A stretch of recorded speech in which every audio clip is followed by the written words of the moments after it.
He slammed his heavy, scarred hand onto the mahogany table, the deafening sound echoing through the dead silent restaurant. "No man touches what belongs to me," the Mafia Boss growled, his dead-eyed stare fixed on the curvy, fat woman pouring the coffee. The room froze. The only problem? She wasn't his waitress. The air inside Santini's Prime, a shuttered, old-school Italian steakhouse on the gritty edge of South Philadelphia, was thick with the smell of stale cigar smoke, aged leather, and impending violence. To the outside world, the restaurant had been permanently closed since the sudden passing of its owner, Albert Santini, a month prior. The heavy iron gates were drawn shut, and a faded condemned notice from the city zoning department was taped to the front glass. But in the sound-proofed VIP back room, it was business as usual for the Costello crime family. Clara Higgins did not know this. She also did not care. 32 years old, armed with a master's degree in forensic accounting and an undeniable, unapologetic physical presence, Clara was not a woman who intimidated easily. She was fat, a descriptor she had claimed and weaponized years ago against a world that constantly demanded women shrink themselves. She carried her 240 pounds with the solid, grounded authority of a woman who knew exactly what she was worth. Her thick thighs, wide hips, and full, round stomach were clad in a practical black wrap dress, though it was currently covered by a stained, oversized white apron she had found in the kitchen to protect her clothing from the restaurant's decades of accumulated dust. Clara had inherited the building from Albert, her estranged great-uncle. For the past 3 hours, she had been in the basement, hauling boxes of ledger books and bank statements up the narrow wooden stairs, trying to untangle the financial nightmare he had left behind.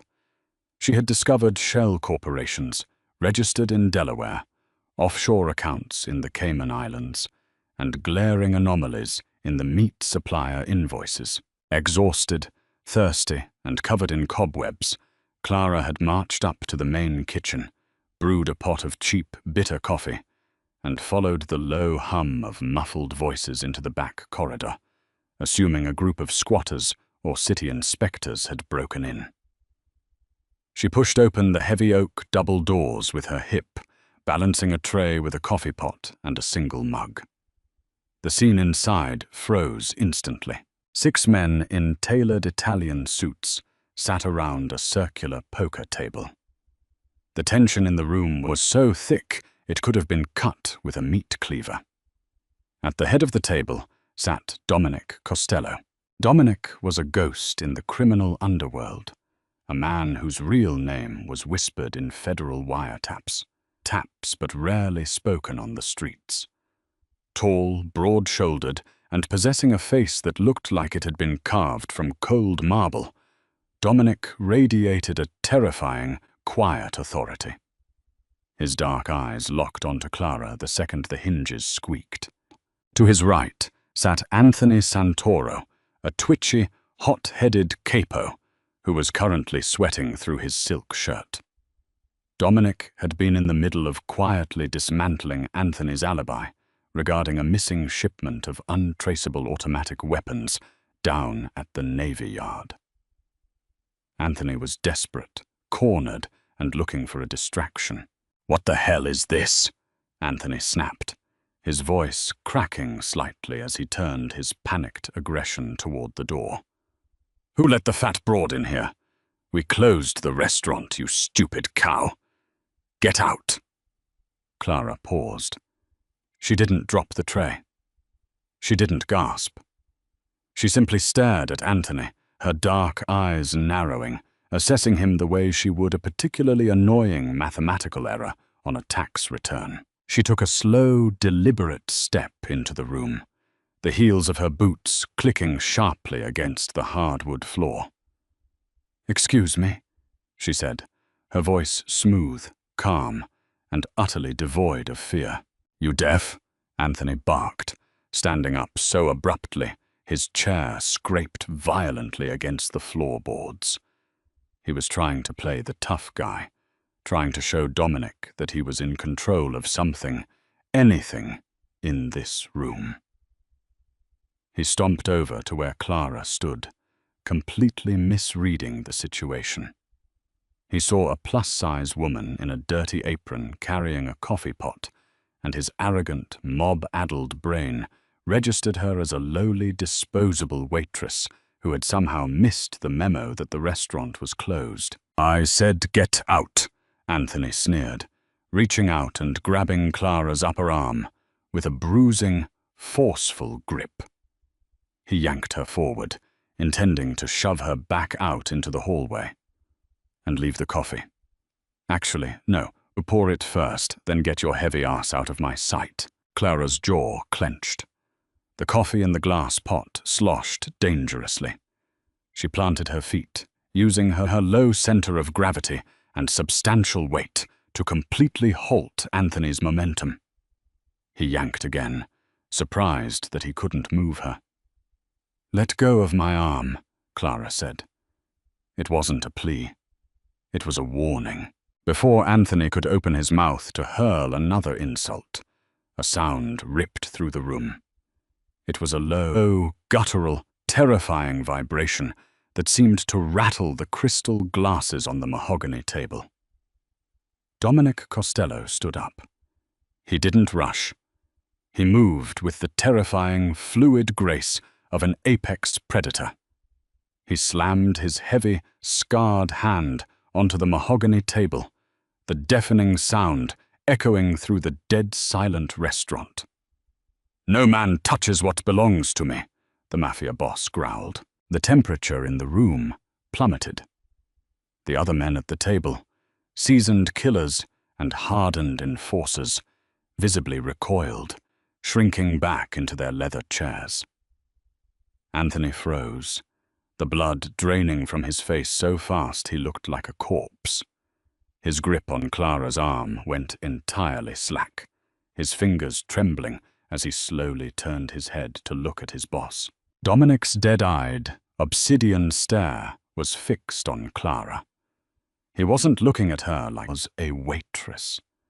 He was looking at her like she was the only oxygen in a burning building.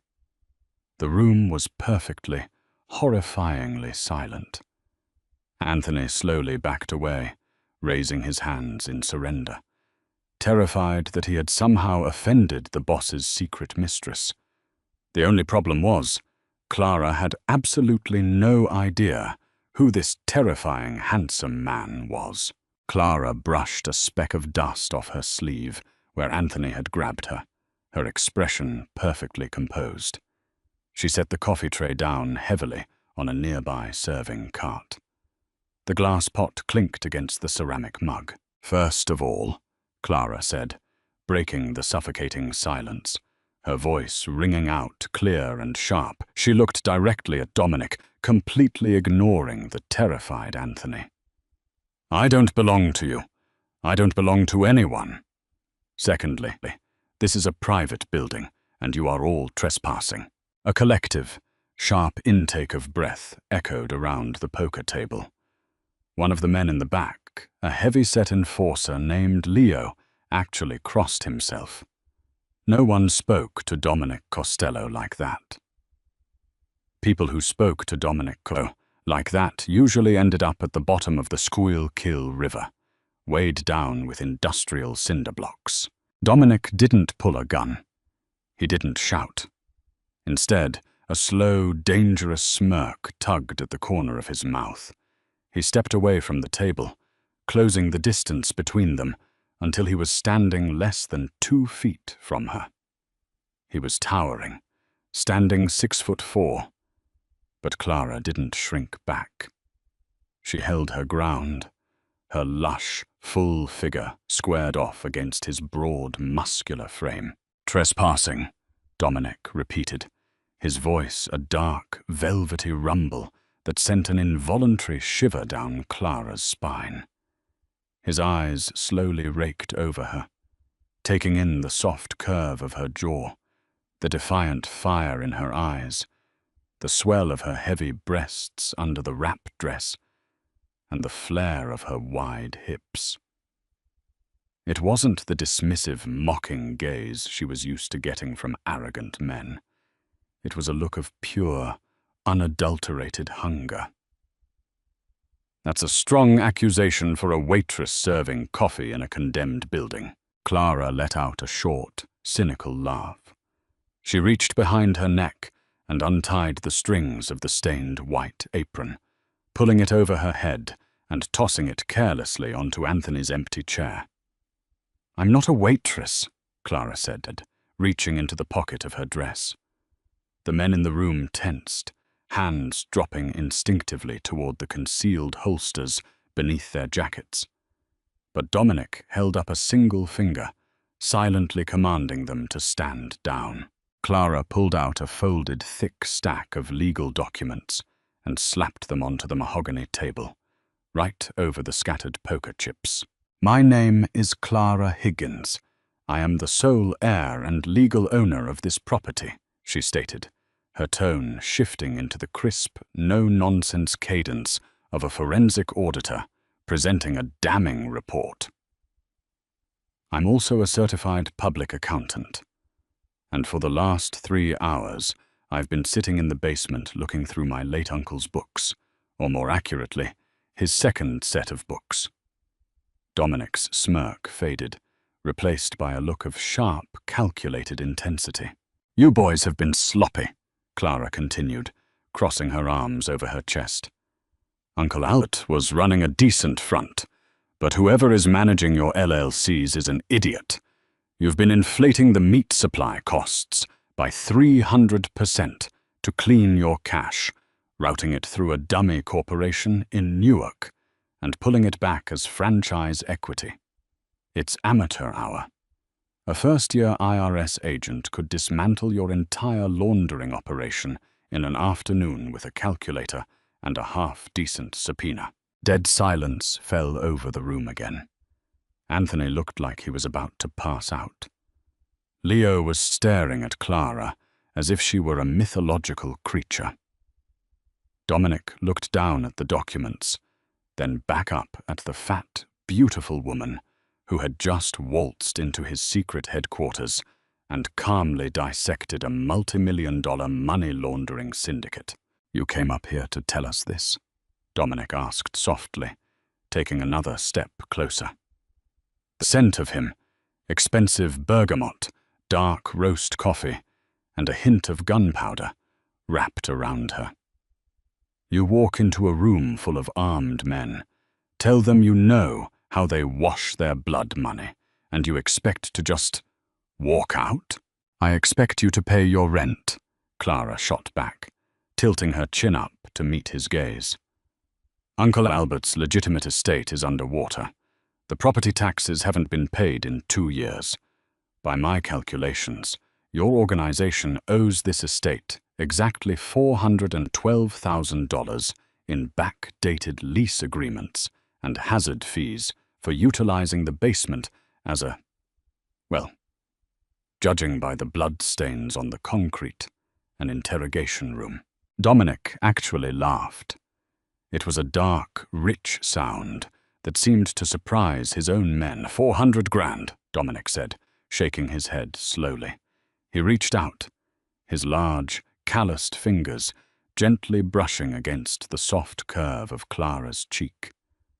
The touch was electric, a startling contrast to the violence that permeated the room.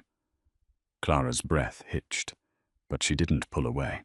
"If I don't see a wire transfer by Friday," Clara whispered, her voice losing a fraction of its volume, but none of its steel, "I turn the books over to the Federal Bureau of Investigation. I have copies locked in a safety deposit box at Chase Bank. If I go missing, they get mailed directly to the district attorney." "You're a very dangerous woman, Clara Higgins," Dominic murmured, his thumb tracing the line of her jaw. His eyes dropped to her lips. I like dangerous. Before Clara could formulate a sarcastic response, the heavy oak doors at the end of the hallway exploded inward with a deafening crash. FBI, nobody move! Drop your weapons! The muffled chaos of heavy combat boots, shouting agents, and the aggressive clatter of tactical rifles flooded the corridor. The raid had been triggered. Dominic's eyes flashed. In a fraction of a second, the calm, intrigued man vanished, replaced by the ruthless syndicate boss. He grabbed Clara by the waist, his massive arm locking around her waist, lifting her entirely off the ground. And, "Hey!" Clara yelled, kicking her legs. "Shut up if you want to live," Dominic hissed, hauling her toward the kitchen's hidden walk-in freezer door, just as the first flashbang grenade shattered the back room's expensive stained glass window.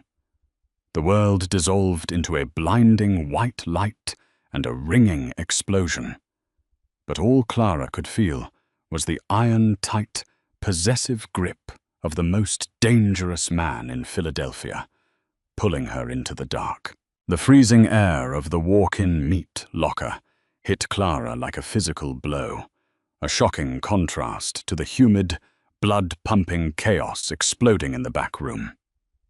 The heavy steel door slammed shut, cutting off the deafening crack of tactical gunfire and the screaming commands of federal agents.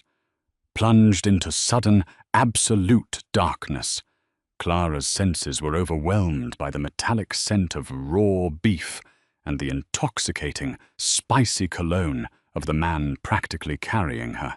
Dominic did not hesitate. His massive hand slid from her waist, grabbing her wrist with a grip that was firm but surprisingly careful not to bruise.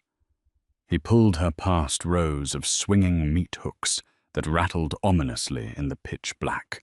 "Keep your head down and step exactly where I step," Dominic ordered, his voice a low, vibrating hum in the freezing darkness. "I can't see a damn thing, you lunatic," Clara hissed, her chest heaving as she struggled to keep up with his long, urgent strides. Her thick thighs brushed together beneath the fabric of her wrap dress, her practical boots slipping slightly on the frosted tile floor. "And you need to let go of me. I have absolutely no intention of becoming an accessory to whatever federal RICO statutes you are currently violating." Dominic didn't answer. He reached the back wall of the freezer, his hand finding a concealed latch behind a massive side of frozen beef. With a harsh metallic groan, a section of the insulated wall swung outward, revealing a narrow, damp staircase descending into the earth. The faint, sickly yellow glow of emergency battery lights illuminated the path. "Move," Dominic commanded, gently but firmly pushing her ahead of him into the stale, earthy-smelling tunnel. As Clara descended, the reality of the situation washed over her. These were the old Prohibition, bootlegging tunnels that crisscrossed beneath Passyunk Avenue, urban legends that old-timers swore connected the speakeasies of South Philadelphia directly to the Delaware River docks. The air down here was thick, smelling of mildew and century-old brick. Behind them, the muffled sound of a heavy breaching charge echoed through the earth. The FBI had blown the freezer door. "They're inside," Clara said, her breath catching in her throat. "They won't find this door. It's on a magnetic seal wired into the primary breaker. Once the power gets cut, it locks from the inside," Dominic stated, finally slowing his pace. He moved around her in the narrow space, his broad shoulders brushing against the damp brick. He turned to face her, the dim yellow light casting harsh, devilish shadows across his chiseled face. His dark eyes swept over her full, curvilicious figure, lingering on the heavy rise and fall of her chest.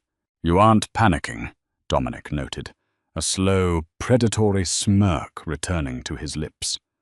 "Most women, most men, for that matter, would be screaming right now. I'm an accountant, Mr. Costello.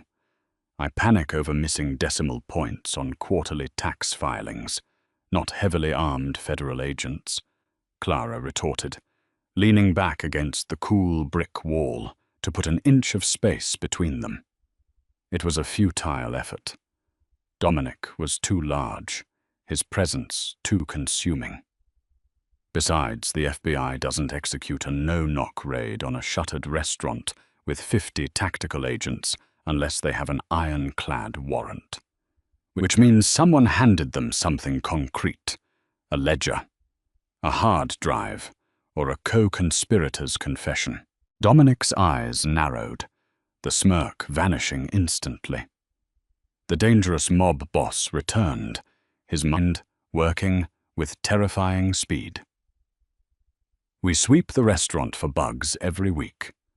The digital servers are encrypted off-site in the Cayman Islands.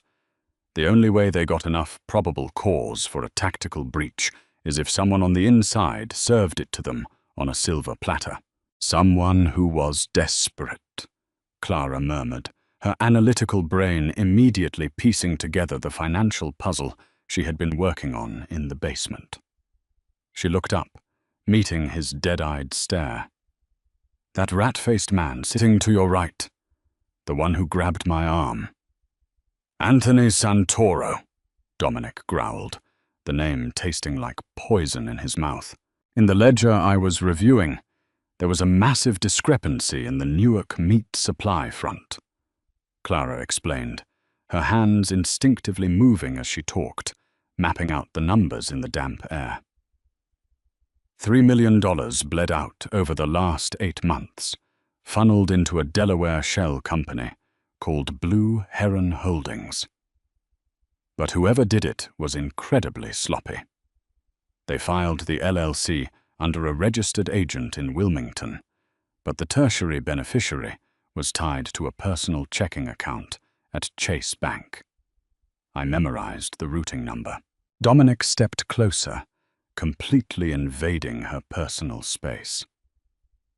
He placed a heavy hand on the brick wall beside her head, trapping her. He wasn't intimidating her. He was intensely, completely captivated.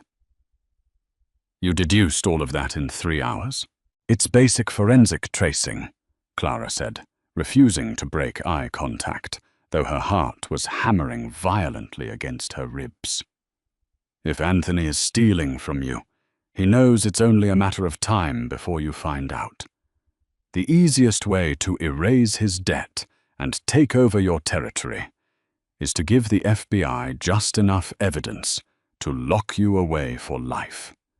He tipped them off. He triggered the raid to get rid of you. Dominic stared at her, a strange, dark hunger burning in his eyes. He reached out, his thumb dragging across her bottom lip. Clara gasped softly, her lips parting involuntarily. She was a large, imposing woman who was used to men looking past her, treating her as invisible, or being intimidated by her sharp tongue and unyielding confidence. But Dominic looked at her as if she were a goddess carved from marble and fire. You are a terrifying creature, Clara Higgins, Dominic whispered, his voice rough with sudden, undeniable lust. You just saved my life. I just protected my $400,000 settlement, Clara corrected sharply, though she didn't push his hand away. We need to move, Dominic said, stepping back, though his eyes never left hers. The tunnel ends at a storm drain near Tasker Morris Station. I have a safe house in Society Hill. We're going to pull those banking records, Clara. And then I am going to bury Anthony Santoro. The penthouse in Society Hill was a masterclass in modern, sterile wealth. Floor-to-ceiling windows offered a panoramic view of the glittering Philadelphia skyline, the Delaware River reflecting the moonlight in the distance. The apartment was completely unregistered, purchased through a blind trust, and hidden behind 3 layers of corporate anonymity. Clara sat at the massive marble kitchen island, an open encrypted laptop illuminating her face. Despite the dirt on her dress and the exhaustion deep in her bones, she was completely in her element. Her fingers flew across the keyboard, hacking through public business registries and cross-referencing the financial data she had committed to memory. Dominic stood near the window, a glass of amber scotch in his hand, watching her. He had shed his ruined suit jacket and unbuttoned his crisp white shirt, revealing a sprawling, intricate tapestry of dark ink tattoos across his heavily muscled chest and arms. He couldn't take his eyes off her. The way she commanded the room, the unapologetic sup she took up, the fierce intelligence radiating from her. It was an intoxicating narcotic.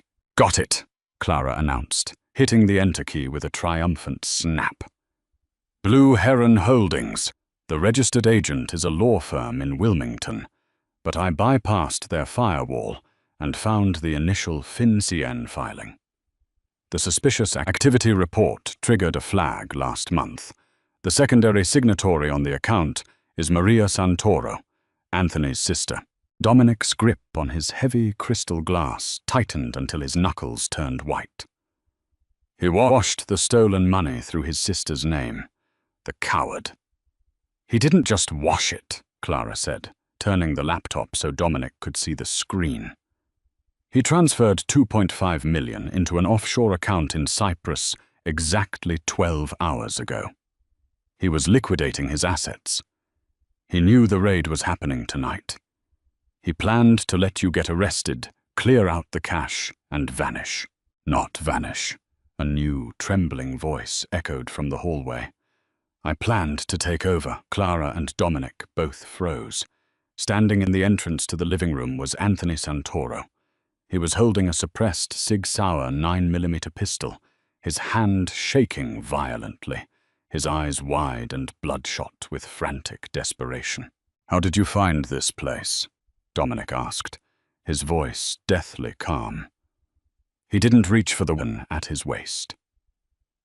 He simply placed his scotch glass down on the marble counter, stepping smoothly in front of Clara, shielding her voluptuous frame with his massive body. "I put a GPS tracker on your armored SUV last week, Dom," Anthony spat, stepping fully into the light. Sweat was pouring down his face. "When the feds breached the restaurant and you weren't in the holding pen, I knew you took the rat tunnels. I knew you'd come here. It's over, Dominic. The family thinks you're in federal custody. Once I put a bullet in you and the fat bitch, I'll tell the commission you resisted arrest and the FBI shot you." "You're shaking, Anthony," Dominic observed coldly, his eyes locked onto the barrel of the gun. "You've never had the stomach to pull the trigger yourself. You always hired out. You're a weak, pathetic thief." "Shut up!" Anthony screamed, leveling the gun directly at Dominic's chest. Clara's mind raced. Anthony was standing exactly 3 feet away from the penthouse's smart home control panel. Clara's hand slowly slid across the marble island, her fingers finding the heavy, solid brass base of a decorative table lamp. She didn't wait for Dominic to make a move. Clara knew her strengths. She wasn't fast, but she was incredibly strong, and she knew how to use her weight. With a sudden, ferocious roar, Clara swept her arm across the counter, hurling the heavy brass lamp directly at Anthony's head. Anthony flinched, ducking violently to avoid the flying metal. The gun went off with a muffled thwip, the bullet shattering the glass of the oven behind them. That microsecond of distraction was all Dominic needed. He crossed the room with the explosive speed of a silverback gorilla. He grabbed Anthony by the throat, hoisting the smaller man completely off his feet and slamming him brutally against the wall. The pistol clattered uselessly to the hardwood floor. Dominic's eyes were black, lifeless pits of absolute violence. His massive hand crushed Anthony's windpipe, cutting off the traitor's frantic chokes. "No man touches what belongs to me," Dominic whispered, echoing the vow he had made in the restaurant. But this time, he wasn't talking about his money or his territory. He turned his head slightly, locking eyes with Clara. He was talking about her. Dominic squeezed. A sickening crunch echoed through the luxurious penthouse. Anthony's body went entirely limp, dropping to the floor like a discarded rag doll when Dominic finally released him. The silence that followed was deafening, broken only by Clara's ragged breathing. She stared at a dead body on the floor, then up at the terrifying, beautiful monster who had just killed for her. Dominic walked slowly back to the kitchen island. He didn't look at the body. He looked only at Clara. He reached out, sliding his blood-stained hands gently around her thick waist, pulling her flush against his solid chest. "You have a choice, Clara Higgins," Dominic murmured, his lips brushing against the shell of her ear, sending a hot shiver down her spine. "I can wire $400,000 to your bank account right now. You can walk out that vault door, go back to your quiet life, and never see me again." Clara tilted her head back, looking deep into the eyes of the most dangerous man in Philadelphia. She felt the heavy, thumping rhythm of his heart against her breasts. She thought about her boring office, the dismissive men, the small, quiet life she had been living. Then she looked at the laptop, at the millions of dollars waiting to be managed, and the terrifying, devoted king holding her like she was the center of the universe. Clara reached up, her soft hands grabbing the lapels of his ruined shirt, and pulled him down into a bruising, fiercely possessive kiss. "Make it $1 million," Clara breathed against his lips, her hands tangling in his dark hair. "And I want complete access to the offshore accounts. The Costello family needs a new chief financial officer." Dominic smiled, a genuine, blinding expression of pure worship. "Whatever you want, Mia Regina. My empire is yours." And that is how a simple audit turned into a hostile takeover of the heart.